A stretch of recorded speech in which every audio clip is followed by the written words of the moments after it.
And now for our weekly doctor's appointment. Let's knock on his library door and see if... There's no point in doing that, Mr. Slattery. I'm right behind you. Oh, hello, Dr. Watson. Don't tell me you've been stalking me.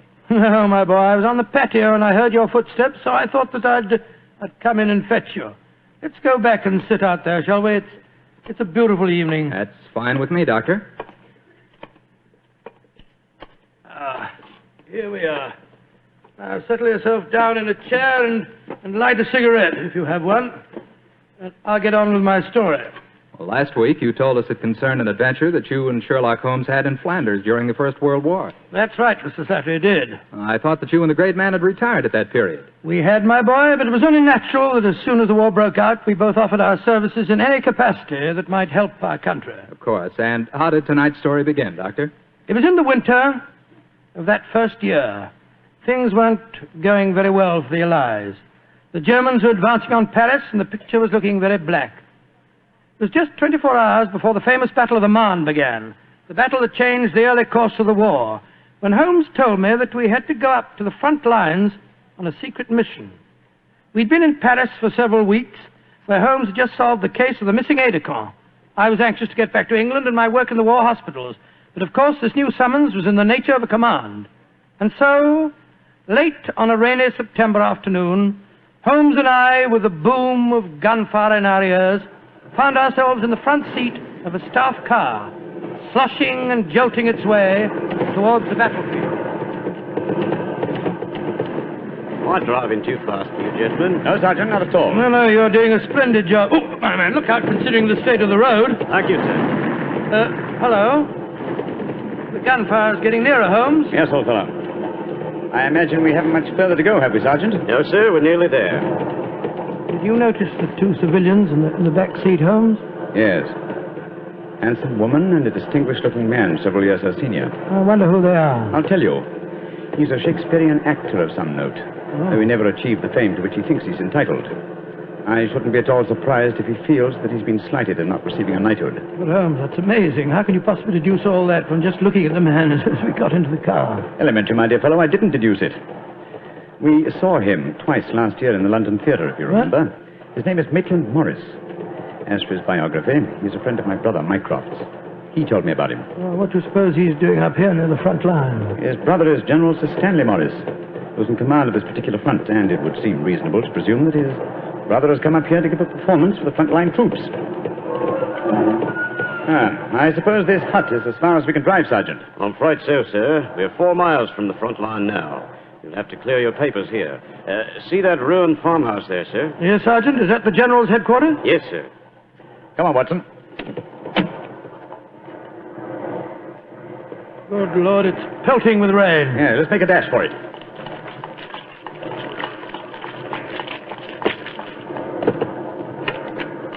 Oh, who goes there? Friend, Give the password. St. Crispin.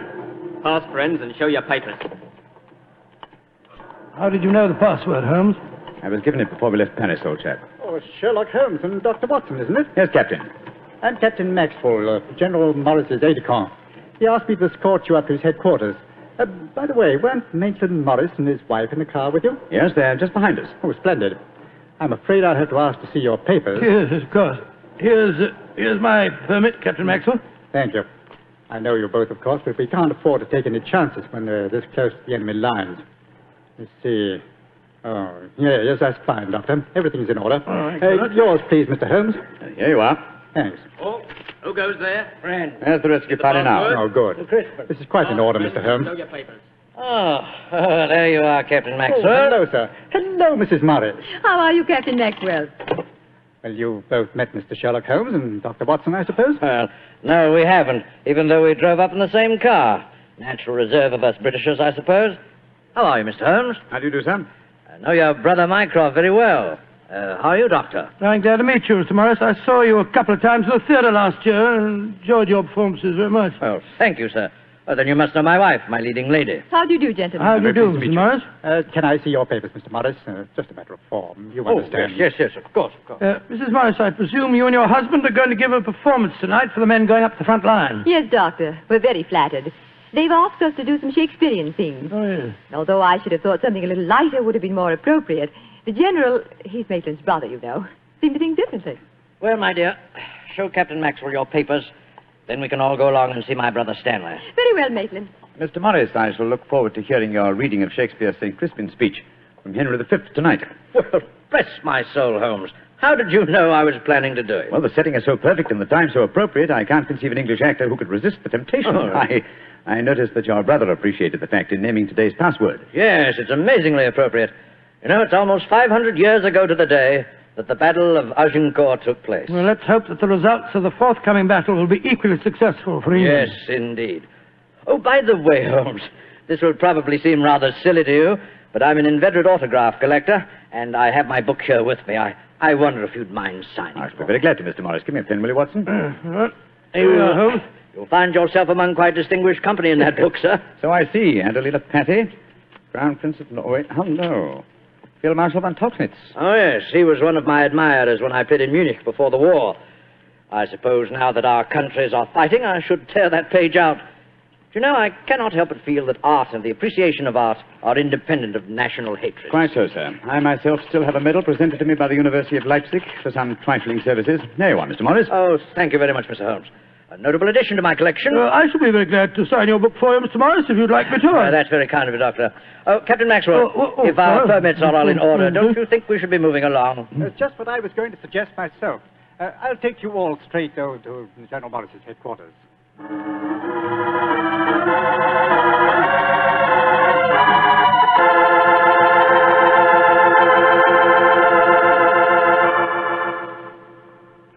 General Morris, may I introduce Mr. Sherlock Holmes and Dr. Watson? How do you do, sir? How are you, General? How do you do? Know a lot about you. Long way from Baker Street, isn't it? Yes, indeed, sir. Where's that brother of mine? Ah, there you are, Maitland. Cynthia, how nice to see you both. Oh, it's good to see you again, Stanley. Hello there, Stanley. The men will be glad you arrived. They're looking forward to your show tonight. We're very flattered that they want to hear us do some Shakespeare. Oh, rubbish, old boy. With you and Cynthia up there on the platform, you could read the telephone book and they'd love you. Oh, very kind. By the way, you'll find the stage very primitive, just a few trestles and a large tent and a curtain made of army blankets. And your dressing room will be even worse. Oh, don't worry about our comfort, Stanley. As long as we cheer the boys up, that's the important thing. Yes, of course. By the way, what program do you have mapped out for us? Well, I thought we'd have two shows. The tent's not large enough to hold everybody at once.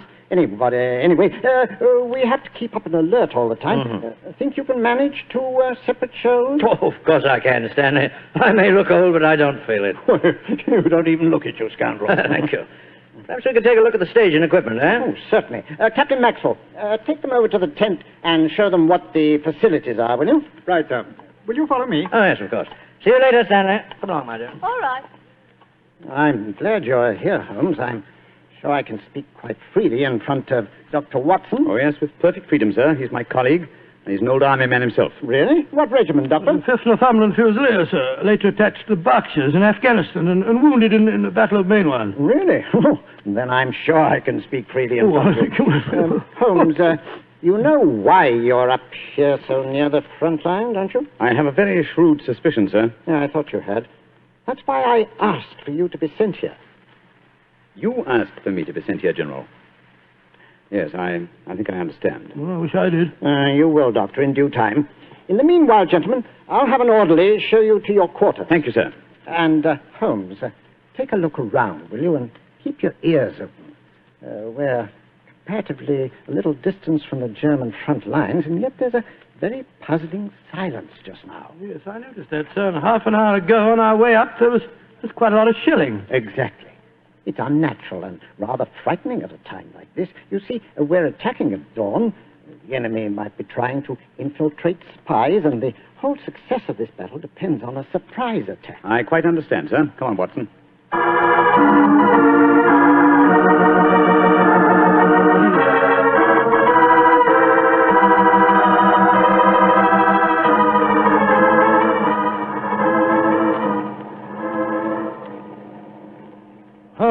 Holmes. The first performance starts in a few minutes, you know. They're all there waiting. Why are we tramping about out here in the mud and the rain? I thought a pipe or two in the open air would clear our brains. Yes, a pipe in the open air is one thing, but a pipe in a downpour of rain is another. Was it raining? Oh, didn't even notice it. I was listening to the silence. What do you mean? Thousands upon thousands of Germans. Armed Germans. Full of a blind fanatical hatred and desire to kill. Are crouched in trenches only a mile or two from here. Surrounding us are an equal number of English boys, also armed. And with the will, if not the desire, to fight. Because they know their cause is the cause of freedom and justice. All these thousands poised, ready to pounce on each other and fight to the death. And yet, beyond that patter of rain, there isn't a sound to break the stillness of a September evening. Strange world we live in, old chap. You're being unusually rhetorical, Holmes. Yes, I am, aren't I? Let's be a little more practical, shall we? I wonder what is wrong with the actors tonight. Why do you ask that? Well, a little while ago I noticed Mrs. Morris in a great state of excitement going towards the farmhouse where the General is. Then she went back to her own quarters, and now she seems to be headed in our direction. Is anything wrong, Mrs. Morris? It's Maitland. What's wrong with him, madam? He's disappeared. Disappeared? What's happened? We were in the tent together, making up for our performance, when an orderly came in with a message. Maitland said it was from his brother. Slipped on a raincoat and went out, saying he'd be back in a few moments. I waited and waited, and after a while I got worried, and I went over to see the General myself. He said that he'd sent no message, and that he hadn't seen any sign of Maitland. Good Lord, what could have happened to him? I don't know, Doctor, but I'm frightened. What shall I do, Mr. Holmes? You're a brave woman, Mrs. Morris. Brave? I don't know, Mr. Holmes. Why? Because the show must go on. I shall take your husband's place. But Holmes, something's happened to Maitland Morris. He's in danger. He might True, be... Watson, true. Huh? But 1,000 men inside that tent are in mortal danger, too. Tomorrow morning, many of them may be corpses on the fields of Flanders. But tonight, they've been promised a show. You think that you can do it, Holmes? Oh, I think I can, with the help of Mrs. Morris. I can't do it, Mr. Holmes. You can, Mrs. Morris, and you will. If only to uphold that great tradition of the theater, that the show must go on.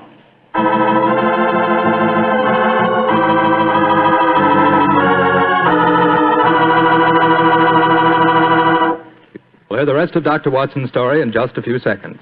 Time I'd like to take to tell you that if you've got a butcher who has meat, and you've got the points to get that meat, don't forget to bring home a bottle of Petri California Burgundy.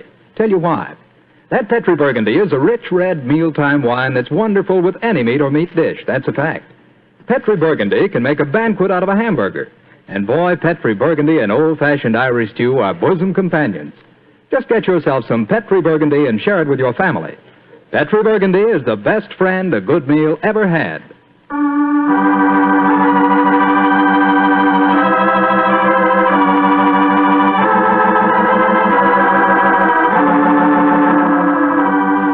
And now, back to tonight's new Sherlock Holmes adventure. It is just before the Battle of the Marne in the First World War, and Sherlock Holmes and Dr. Watson are at headquarters a few miles behind the front-line trenches. A famous Shakespearean actor who was to give a performance for the troops has mysteriously disappeared, and the great detective has taken his place at the last minute. As we rejoin our story, Sherlock Holmes, alone on the improvised stage, is delivering a Shakespearean speech before a spellbound audience. This happy breed of men, this little world, this precious stone set in a silver sea, which serves it in the office of a wall or as a moat defensive to a house against the envy of less happier lands. This blessed plot, this earth, this realm, this England.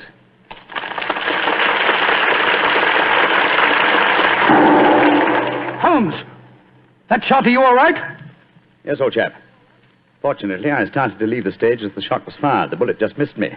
I heard it splinter some wood nearby. But who on earth would want to shoot you? That's what we've got to find out, though I think it more likely that the shot was intended for me. It was not intended for me, but for Maitland Morris, the man for whom I'm substituting. Well, even so, who'd want to shoot him? Oh, don't ask me so many questions, old fellow. Let's see what clues we can find. Now, the shot was fired from outside the tent from behind me. Yes, look there. See the hole in the tent there? By Jove, yes.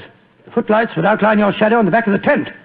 Whoever it must have fired at your silhouette. The question is, where did the bullet embed itself? Aha!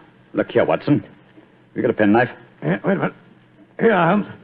This shouldn't be hard to extract. Look at this splintered tent pole. Wait a minute. There we are. Excellent. Huh. Very interesting. Well, what's so interesting about it? Just a revolver bullet, isn't No, it? it isn't, Watson. Huh? It's far from just a revolver bullet. This bullet was fired from a German Luger pistol. A German pistol? There must have been a spy here behind our lines. That's a reasonable enough assumption. Yes, we may be sure that No English soldier would carry such a weapon and face inspection. Come on, I want to talk to Mrs. Morris.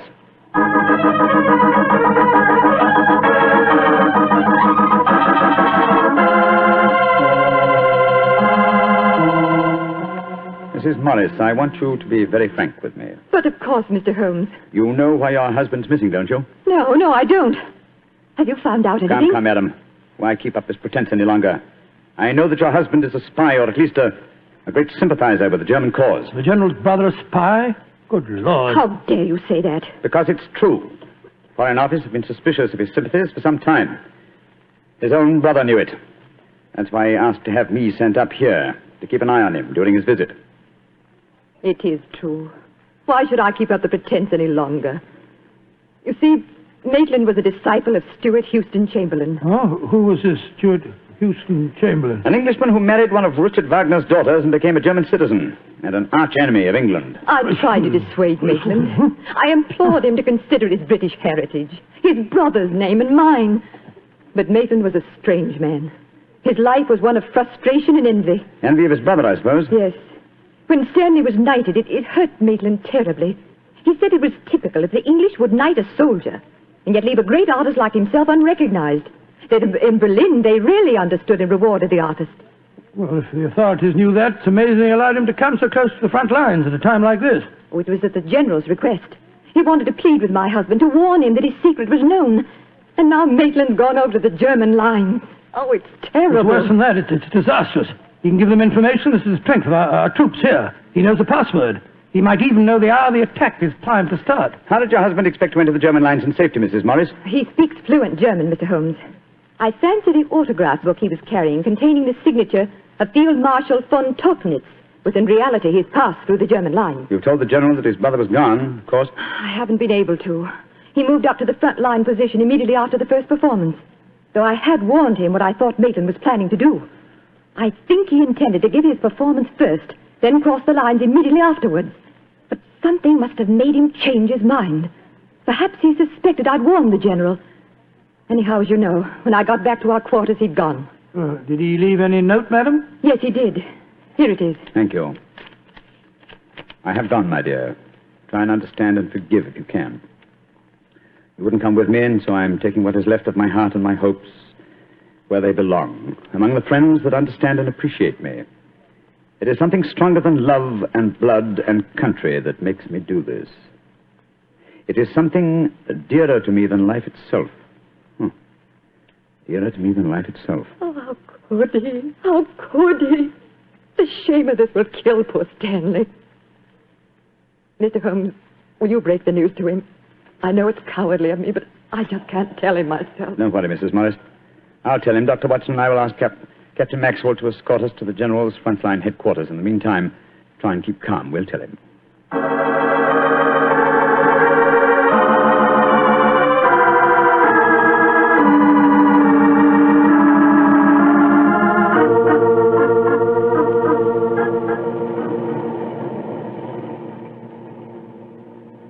If you will wait in the dugout, Mr. Holmes, I'll tell the General that you're here. Thank you, and be sure to let him know the urgency of the matter. Yes, sir.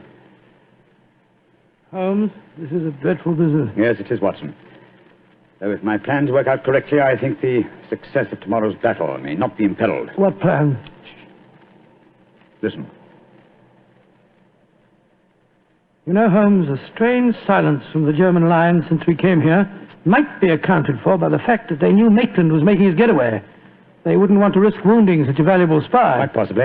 What I still don't understand is who shot at you with a German pistol and why. You're being very dense, old fellow. Surely it's obvious that... Here comes General Morris now. Poor devil. This is going to be a dreadful shock to him. Hello, Holmes. Dr. Watson? General Morris, I'm afraid that I've bad news for you. Your brother has gone over to the German lines. Maitland did go there. I should have put him under an armed guard as soon as he came here, but I thought I could reason with him, appeal to his sense of honor. Instead of which you tried to shoot him, sir, but fortunately for me, you missed. You see, I took his place at the first performance. But that shot was fired from a German pistol. True. That was when I first knew the General had fired the shot. But I still don't see how you could now. Only a high-ranking officer, not subject to inspection, could carry a non-regulation firearm. You're an old army man, you should know that. In any case, you'll observe that the General carries a Luger at his waist. Great heavens, Holmes. I thought I was firing at Maitland. I had no idea that it was you. You intended to kill your own brother, sir? Yes, and I'm sorry I failed. I'd rather see my brother dead than alive and a traitor to his country. But now he's safely in the German lines. Heaven knows what secrets he may be imparting. One thing we can be certain. Our chance of a surprise attack in the morning is gone. Possibly not, sir. Oh, what do you mean? You see, I took the liberty of altering your brother's credentials quite extensively. How, Holmes? I knew of his German sympathies. Mycroft had given me a great deal of information about him, and so I took it on myself to decide that it was unsafe to allow him so near the enemy lines with his own identification on him. Well, what did you do, Holmes? I took the liberty, sir, of stealing his autograph book, the one containing the magical signature of Field Marshal von Tauchnitz. I have it in my pocket now.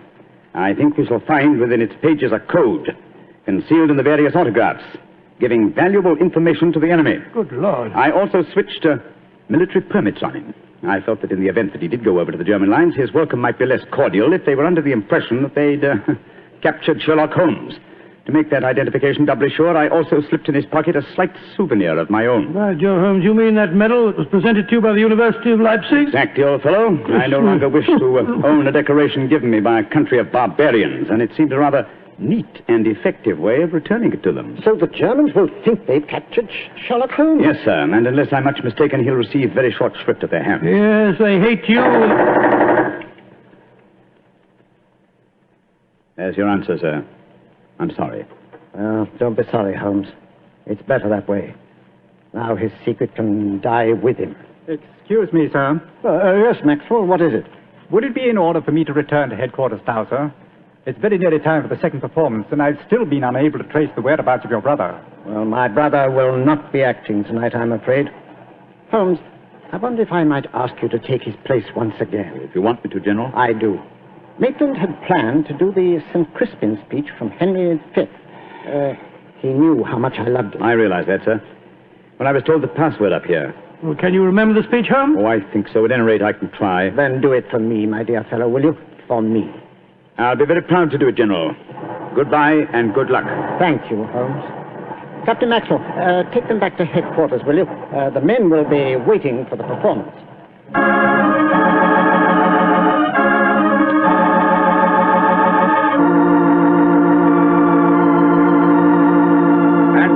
Christians shall ne'er go by from this day to the ending of the world, but we in it shall be remembered. We few, we happy few, we band of brothers.